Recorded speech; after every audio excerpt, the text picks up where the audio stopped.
Alors, bonsoir à tous, j'espère que vous allez très bien. Bienvenue dans ce module 7 dans lequel je vais partager avec vous un ensemble d'informations concernant notre formation Crédit Forex. Donc, j'espère que vous avez compris un peu comment est structurée la formation. Je l'ai dit préalablement.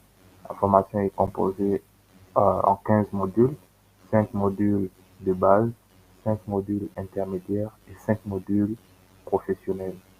Donc, nous sommes dans la deuxième phase concernant les 5 modules intermédiaires, concernant les traders intermédiaires. Cela sous-entend que il faudra impérativement maîtriser les 5 préalables modules concernant la phase débutante. Voilà.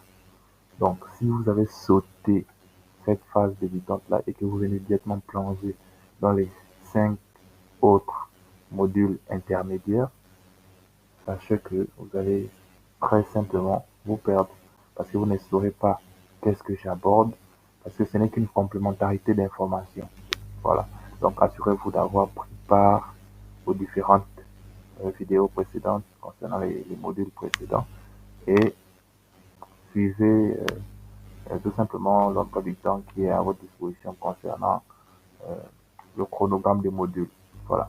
Donc, ici, nous sommes au module 7. Dans ce module 7, nous allons voir un certain nombre de choses concernant euh, la structure du marché. Voilà.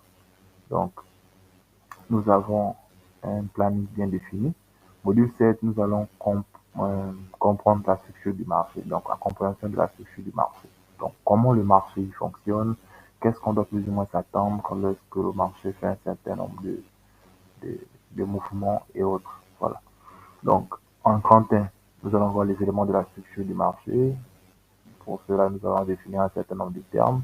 Alors, les termes suivants à définir sont support, résistance, high et low. Qu'est-ce qu'un support en trading? Alors, nous allons repartir sur notre plateforme de trading. Ici, voilà. Je vous ai dit qu'on fait l'analyse technique graphique sur TradingView. Voilà. Ici, là, nous sommes dans notre TradingView.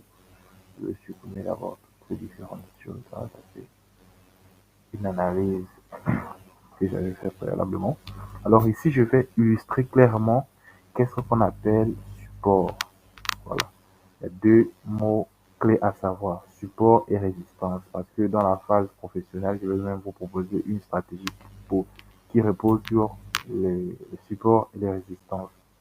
Donc un support n'est rien d'autre qu'un niveau psychologique où le marché a de fortes probabilités de pouvoir aller vers la hausse, a tendance à pouvoir répartir vers la hausse.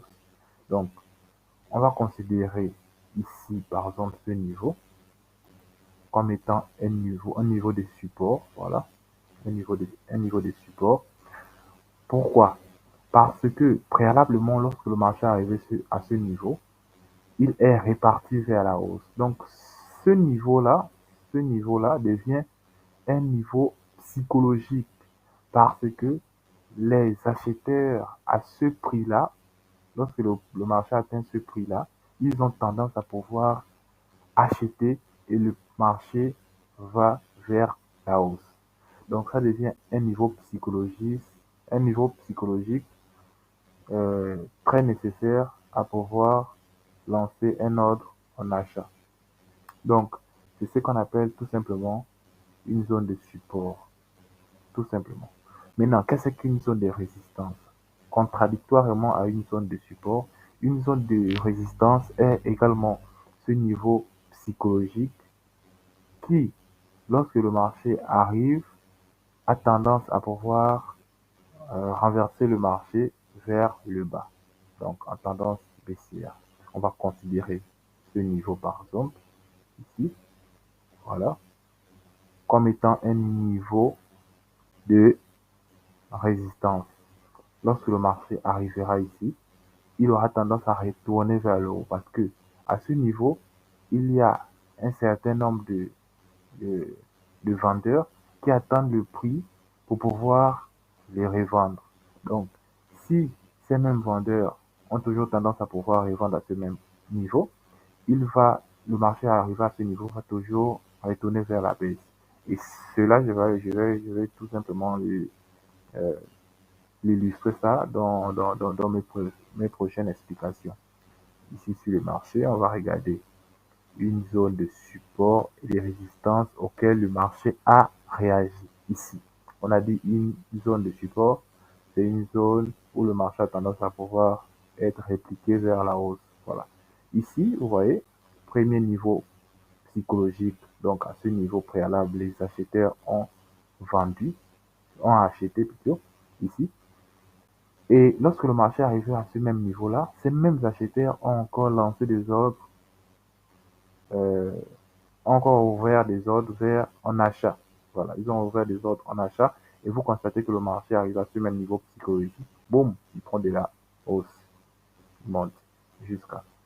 Et il est encore revenu même une troisième fois. Les acheteurs ont toujours lancer les ordres ici en achat, bim, le marché retourne. Donc, à ce niveau-là, le marché a du mal à casser. C'est ce qui constitue une zone de support. Et après, même encore, le marché est encore revenu à ce niveau, il a encore retesté, il est monté. Il est encore revenu à ce niveau, il a encore retesté. Certes, il a un peu cassé, mais il a toujours retesté à ce niveau. Donc, bim, il est retourné encore vers la hausse. Donc, c'était vraiment un fort niveau psychologique de support. Voilà.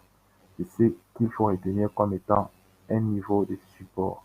C'est une zone psychologique où les acheteurs ont tendance à acheter, à lancer des ordres en achat sur le marché euh, Forex, quel que soit le marché. Mais on parle spécifiquement par rapport au marché Forex parce que nous faisons le trading Forex. Donc, on va également illustrer cela avec une zone de, de résistance où le prix a tendance à pouvoir réagir et à aller vers la baisse. Par exemple ici, par exemple ici, on va illustrer ça ici. Voilà, ce niveau-là, c'est un niveau psychologique, c'est un support. Donc le marché préalablement, lorsqu'il arrive ici, il y a un certain nombre de vendeurs qui ont lancé des ordres en vente. Le marché est descendu. Et lorsqu'il revient à ce même niveau psychologique, où certainement assez des vendeurs attendent encore le prix à ce niveau pour vendre, et ils retournent encore vers la baisse. Donc, ils ouvrent toujours des ordres vers un achat, en vente, et le marché retourne vers la baisse. Donc, il faut comprendre que le marché du Forex, c'est un marché réel. C'est ce même marché que nous utilisons, c'est ce marché monétaire. Là. Lorsqu'on parle du dollar, du yen japonais, de la livre sterling, de la livre turque, du dollar canadien, c'est des choses qui sont représentées par ces graphiques-là. Voilà. Donc, le fait de pouvoir acheter ou l'action de pouvoir acheter ou vendre, ce sont des actions qui sont réalisées par des êtres humains. Donc, ce graphique-là n'est rien d'autre que la représentation psychologique des différents ordres qui sont lancés par un certain nombre d'individus.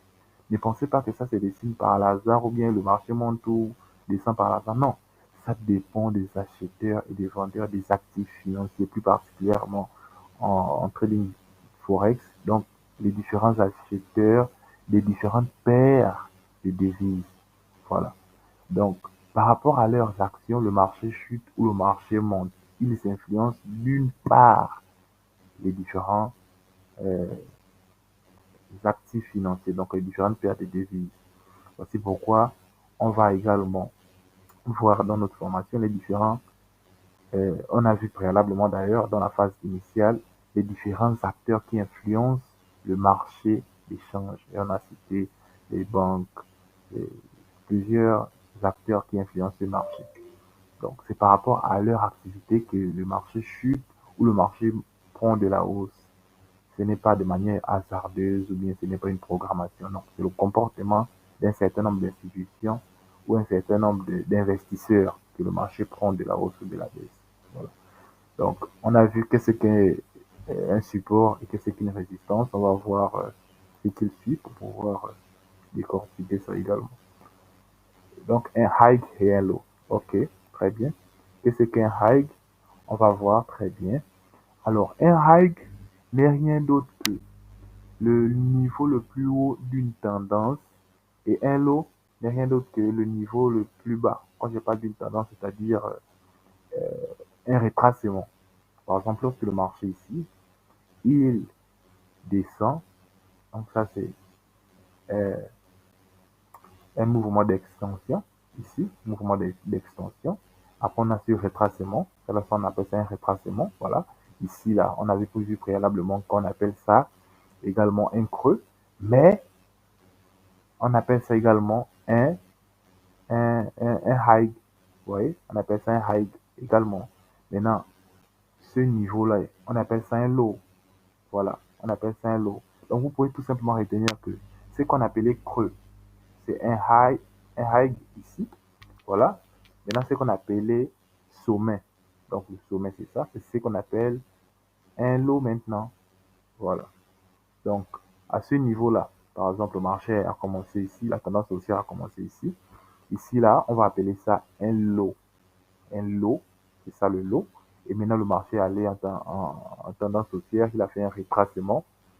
Il a fait un retracement. Il est monté jusqu'à ce niveau-là. Après, il a fait un retracement de c'est ce qu'on appelle un high. Ici, là, on appelle ça un low. Voilà, le marché a retracé ici, on appelle ça un low. Ainsi de suite, ici, on appelle ça un high. Ici, on appelle ça un low. Donc, le retracement, c'est ce qu'on appelle un low. Le sommet, qu'on avait vu préalablement ici, c'est ce qu'on appelle un high, tout simplement. Ce sont des termes similaires. C'est comme bonjour et salut. Vous voyez, c'est plus ou moins ça. Donc, lorsqu'un trader va vous parler que le marché est venu, ça a cassé le high, par exemple, ici, et ça a pris, ça a changé de tendance, ou bien ça allait vers la hausse, vous comprenez tout simplement que ça a cassé le creux, ce qu'ils appellent le high. Voilà. On va voir également euh, d'autres termes. On a vu le high et le low, donc première cassure. Donc ici aussi, on va voir la première cassure qu'on appelle first break. Il faut savoir que toute tendance commence par une première cassure. Voilà par exemple à ce niveau-là. Voilà, à ce niveau-là, on était en tendance baissière. Et là, à ici, on est en tendance baissière. On a ce mouvement d'extension vers la baisse. On a ce retracement. On a ce mouvement d'extension. On comprend bien qu'on a tendance baissière. Maintenant, pour que la tendance baissière soit complètement oubliée, il faut qu'on a la cassure de ces retracements-là. Vous voyez, c'est ce qu'on appelle un first break. Donc, la première cassure pour aller dans une tendance contraire. Parce que l'on est en tendance baissière. Comment savoir qu'on a tendance baissière? Il y a plusieurs moyens, notamment avec la tracée. Donc, en traçant notre droite de tendance ici, vous pouvez prendre la droite de tendance ici sur votre euh, TradingView, vous choisissez ça, et vous venez ici, par exemple, à cette petite tendance baissière là, vous commencez au plus haut sommet, vous tracez. Il faut que ça touche les différents retracements. Voilà, ici, ça a touché ce niveau-là, donc ce high là, ça touche aussi ce high là, ça touche aussi ce high là, ainsi de suite. Il y avait un prochain high ici, ainsi de suite. Donc, lorsque le marché casse cette tendance, cette ligne de tendance là, on est déjà normalement dans une autre tendance. Là, on est en tendance baissière. Là, on est déjà normalement en tendance haussière. Mais il ne suffit pas cela. Il faut également que ça casse notre dernier high ici. Notre dernier high. Et lorsque ça casse notre dernier high, c'est à ce niveau qu'on peut considérer que la tendance est en train de changer. Vous voyez? Donc, à ce niveau-là, c'est ce qu'on appelle ça un first break. C'est ce qu'on appelle un first break qu'on a vu dans le document. Le first break, c'est tout simplement ça. Le fait de pouvoir casser notre high lorsqu'on a tendance baissière pour pouvoir changer de tendance pour aller vers la tendance haussière. Toutes ces choses, on a vu ça. Les différentes tendances, on a vu ça. Tendance haussière, tendance baissière, tendance neutre. On a vu ça dans le, le module 6 d'ailleurs. Donc, on n'a plus besoin de s'attarder sur ça. Je suppose que vous devez maîtriser cela. Donc, comme vous voyez ces différentes choses-là, c'est les différentes positions que j'ai prises. Hein. J'ai pris un certain nombre de positions. Donc, vous voyez ça ici. Il ne faut pas vous dire que ça, c'est quoi tout ça là. Non. Je vais enlever ça d'ailleurs. C'est par rapport à mes analyses et je prenais tout simplement ces différentes positions-là. Donc, il ne faut pas que ça vous D'ailleurs, dans la partie professionnelle, je vais vous montrer comment configurer ça et tout ce qui va avec. Mais là, on est dans la partie purement analyse, purement technique, purement graphique. Donc, la phase intermédiaire concerne plus ou moins ça. Il faut maîtriser les termes du marché. C'est pourquoi on va plus ou moins se concentrer juste sur ça. Parce que lorsque vous êtes assis avec les autres traders, vous parlez de la structure du marché. Il faut maîtriser les termes. L'autre va vous parler des first break, l'autre va vous parler des high, des low. Vous ne connaissez pas qu'est-ce que c'est. Ouais, c'est stupide. Vous connaissez seulement gagner de l'argent. Ce n'est pas gagner de l'argent seulement. Il faut savoir ce que vous faites. Vous avez gagné 1 million de dollars, on va vous demander d'expliquer comment vous allez faire si vous serez bouche bée. Ça n'a pas de sens. C'est pas du loto, c'est pas du casino. Voilà. Donc, on va sur le point prochain. On a vu first break. Voilà. Donc, changement de tendance. Lorsque le prix casse, donc la première casse sur le first break, et le prix casse le high, comme je disais, on a maintenant ce niveau, ce, ce, ce, ce, ce, ce mouvement haussier. Par exemple, si on est en tendance baissière et qu'on change de tendance, on part déjà en tendance haussière. Si on est en tendance baissière, on part en tendance haussière. On va avoir un mouvement haussier. C'est ce mouvement haussier-là qu'on appelle le shift, tout simplement. Le shift, c'est ce mouvement haussier-là qu'on constate après changement de tendance. Donc, après qu'il casse le dernier high lorsqu'on est en tendance baissière, je vais revenir sur le marché ici. Après qu'il casse le dernier high pour cette tendance-là, on a ce niveau, donc cette montée-là. C'est ce qu'on appelle le shift, tout simplement. Shift, voilà. Donc, c'est ce qu'il faut retenir. Shift et rétrocédement expliqué. Que concept de graphique, voilà. Ce sont ces deux concepts-là qui sont assez importants à pouvoir retenir. Identification des tendances. Bon, comme je disais, il y a un certain nombre de choses qu'on avait déjà vues dans le module 6, voilà, qu'on ne va plus trop s'attarder. C'est juste des complémentarités, mais plus assez accentuées, parce qu'on ne peut plus s'attarder sur des choses qu'on avait déjà vues. Voilà. Donc, on avait vu les différentes tendances. On va encore reparler de cela. Voilà. On va encore reparler de cela. Donc, ici, dans le grand 2, on va parler de l'identification des tendances. Donc, tendance haussière, tendance baissière et tendance neutre. Alors, qu'est-ce qu'une tendance baissière? Une tendance baissière, voilà, je vais revenir sur le graphique. Une tendance baissière est une tendance dans laquelle on a la présence des sommets et des creux de plus en plus bas. Voilà. Je vais dessiner ça pour que ça soit plus ou moins clair.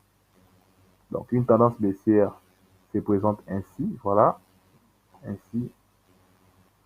Sommet, creux, sommet, creux, sommet, creux. Donc, de plus en plus bas. Les sommets. Voici un sommet. Voici un creux. Voici un sommet. Voici un creux. Voici un sommet. Voici un creux. Les sommets des creux de plus en plus bas. C'est tout simplement ce qu'on appelle une tendance baissière. Maintenant, une tendance haussière, c'est une tendance dans laquelle on a la présence des sommets des creux de plus en plus haut. Sommet, creux, sommet, creux, sommet, creux, sommet, creux. Donc, lorsque vous voyez le marché se comporter comme ça veut dire qu'on a une tendance haussière avec les sommets. Voici un sommet, voici un creux. Voici un sommet, voici un creux. Les sommets des creux de plus en plus hauts. Maintenant, qu'est-ce qu'une tendance baissière, une tendance neutre? Parce qu'il y a trois tendances, tendance haussière, tendance baissière et tendance neutre. C'est une tendance neutre est tout simplement une tendance dans laquelle on a ni la présence d'une tendance haussière, ni la présence d'une tendance neutre. Donc le marché est ce qu'on appelle en range. Donc il monte, il descend, il monte, il descend, au plus ou moins au même niveau psychologique, ce que je vous ai montré préalablement.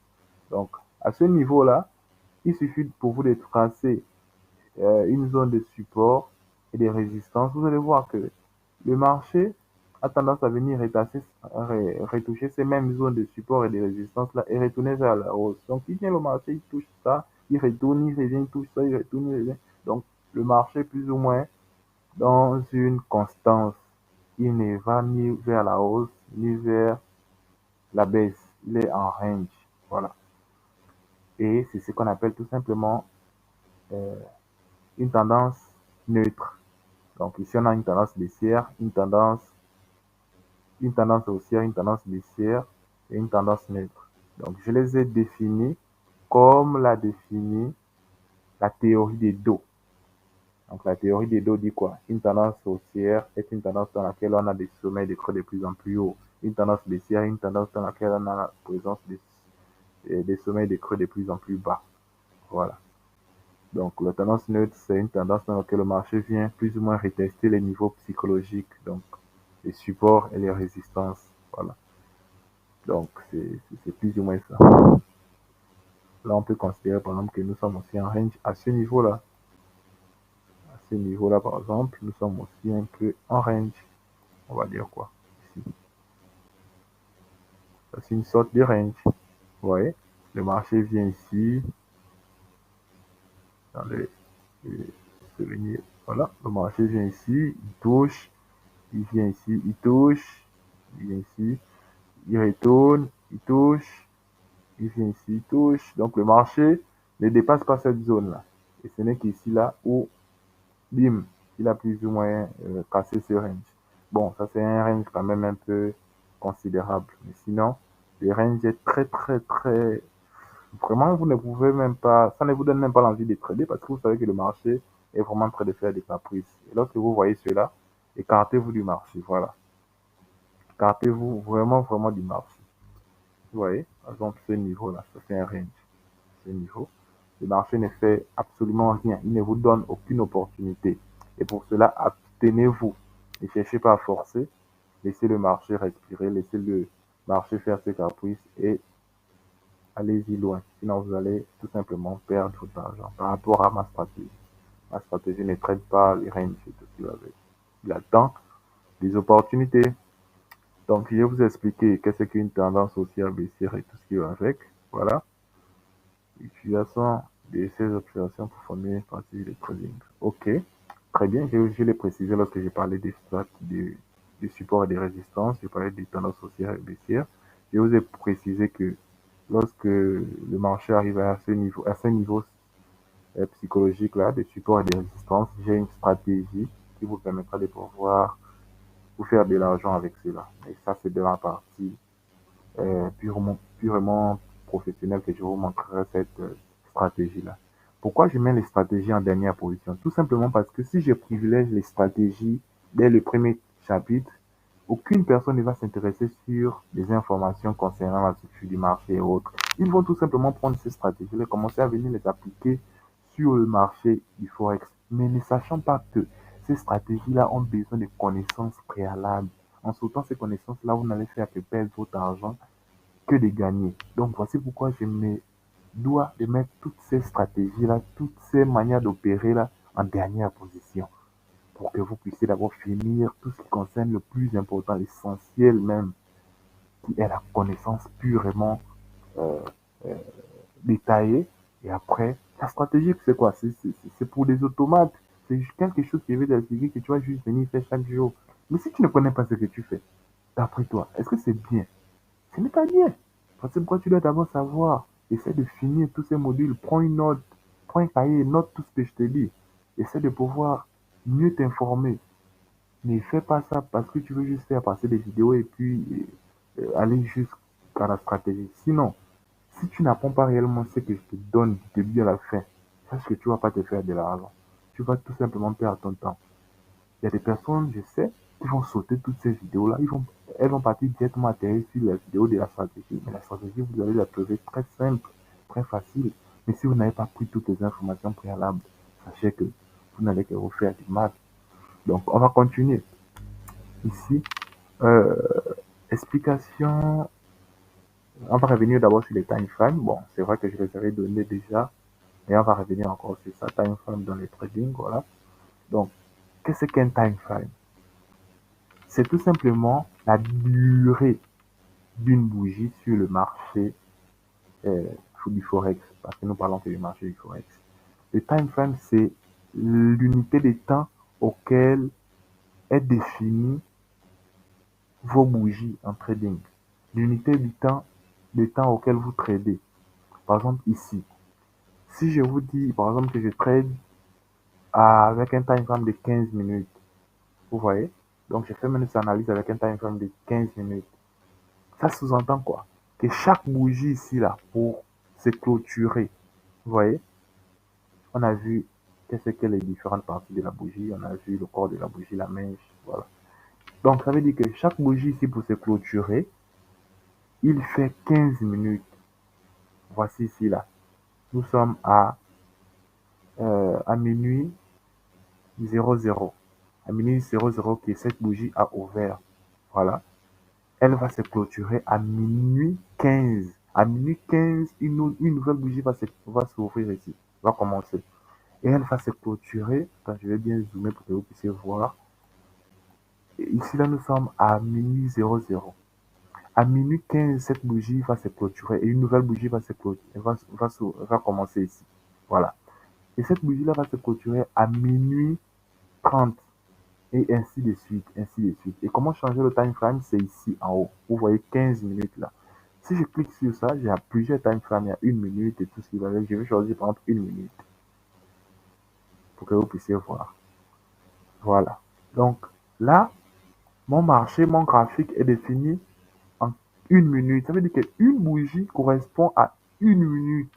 Donc là, il est par exemple quoi? Il est minuit 7. À minuit 7, nous avons cette bougie là. Voilà. À minuit 8, vous allez voir une nouvelle bougie va s'ouvrir. Je vais bien zoomer ça pour que vous puissiez voir. Voilà. Je vais bien zoomer pour que vous puissiez voir. Voilà. À minuit, voilà. Une nouvelle bougie. Il est quelle heure? Minuit 8. Vous voyez, une nouvelle bougie a commencé. La bougie là est clôturée. C'est ce que j'appelle time frame. C'est pas moi qui l'appelle, mais c'est comme ça en trading. Ça veut dire que le time frame représente tout simplement le temps avec lequel vous tradez, avec lequel votre graphique est dessiné. Parce que là, ça c'est la configuration du graphique en M1, donc en une minute. Vous voyez, le graphique a cette forme. Et si je mets ce même graphique en 15 minutes, il n'aura pas cette forme. Vous voyez, la forme du graphique en 15 minutes. Il ressemble à cela. En une minute, il ressemble à cela. Vous voyez, c'est par rapport au time frame que le marché est dessiné, est représenté. Parce que quand je fais des dessins, vous allez penser que c'est forcément un dessin animé ou quoi. Non, c'est pas de représenter. Donc, si vous voyez sur le graphique d'une personne qui trade par exemple l'or, parce que ça c'est XAUD, XAUUSD, ça c'est l'or contre le dollar. Et que vous voyez par exemple ce graphique-là. Mais lorsque vous partez dans votre plateforme, vous ouvrez le même graphique de l'or, vous voyez que, ah, mais je ne vois pas ce graphique-là comme lui l'a vu là-bas. Tout simplement, c'est quoi? C'est time frame. Time frame. Your time frame is not correct because j'ai j'ai 15 minutes de time frame. Toi, tu as par exemple une minute de time frame. Et le graphique ne peut pas être représenté de la même manière. Donc, il faut penser à cela. Donc, j'espère que la notion de time frame est assez claire. Donc, il y a plusieurs time frames. Il y a une minute, il y a 15 minutes, il y a 4 heures. Il y a pour des jours, il y a un jour, une bougie peut représenter un jour, donc elle commence aujourd'hui, elle se clôture demain à 24 heures. Il y a, il y a le time frame de 6 mois, une bougie représente 6 mois, c'est ça. Et il y a également le time frame de 12 mois, donc un an. Une bougie représente un an, voilà. Et ainsi de suite, c'est ça. Donc c'est ce que vous devez tout simplement retenir concernant les time frames, c'est l'unité de temps que vous tradez avec sur le marché du Forex. Voilà. Donc, on a expliqué ça. Le time frame, c'est déjà très bien. Bon, maintenant, après, s'il faut juste vous montrer comment choisir le bon time frame, ça n'a pas assez d'importance. Bon, je l'ai mis pourquoi? Parce que je vais vous préciser que notre stratégie est basée sur le time frame de 15 minutes. Toutefois, vous pouvez utiliser les autres time frames pour faire votre analyse. Si vous choisissez, par exemple, la stratégie de support et de résistance, c'est une stratégie qui marche également bien avec le time frame de 4 heures, mais je vous conseillerais de choisir 15 minutes parce qu'également ça marche en 15 minutes. Donc, en termes de time frame, je vous recommande de trader avec le time frame de 15 minutes. Sur ce, notre module 7 a été clôturé en succès. Nous avons vu l'essentiel. Et pour cela, je vous remercie vivement de pouvoir avoir pris part à cette séance, donc ce module. Suivez attentivement toutes les informations qui ont été dites. Prenez note, notez-les et surtout appliquez-les. Appliquez-vous sur le marché. Par exemple, en ce qui concerne les zones de support et de résistance, allez sur votre plateforme TradingView et je vais vous montrer comment télécharger. Prenez une paire de devises, même si c'est euro-dollar, mais je vous conseille de trader l'or USD. Donc, vous cherchez cette paire-là, vous venez tout simplement ici, lorsque vous allez ouvrir votre plateforme, vous venez ici et vous allez chercher XAU USD, gold contre le dollar, donc l'or contre le dollar de Forex, Forex.com. Vous allez ajouter cela, vous venez ici, vous ajoutez, c'est un point vert comme ça, bleu là, vous ajoutez, et ça va apparaître ici. Et à partir de là, vous allez appliquer tout ce que vous allez avoir comme information sur cette paire. C'est l'or contre le dollar, c'est une matière première qu'on trade. Pourquoi? Parce que c'est une matière première assez précieuse et moi, je ne trade que cela. Ça ne sert à rien de trader toutes les paires. Je trade juste l'or contre le dollar et l'euro contre le dollar. Ce sont les deux paires que je trade. Le reste là, je suis pas trop. Même l'euro contre le dollar, c'est vraiment rare. Mais je trade plus l'or contre le dollar. Voilà. Donc, je vous conseille également de trader ça. Puisqu'il est question de faire les mêmes choses que j'ai pour avoir les mêmes résultats. Mais si vous voulez faire autrement, bon, je ne dis pas que c'est forcément mauvais, mais je ne peux que vous donner ce que je fais. Voilà. Donc, sur ce, on se dit à très bientôt pour le module 6 dans lequel je vais partager également avec vous un maximum d'informations pour cette formation trading complète Forex. I really love you. The future is in Africa. See you next time.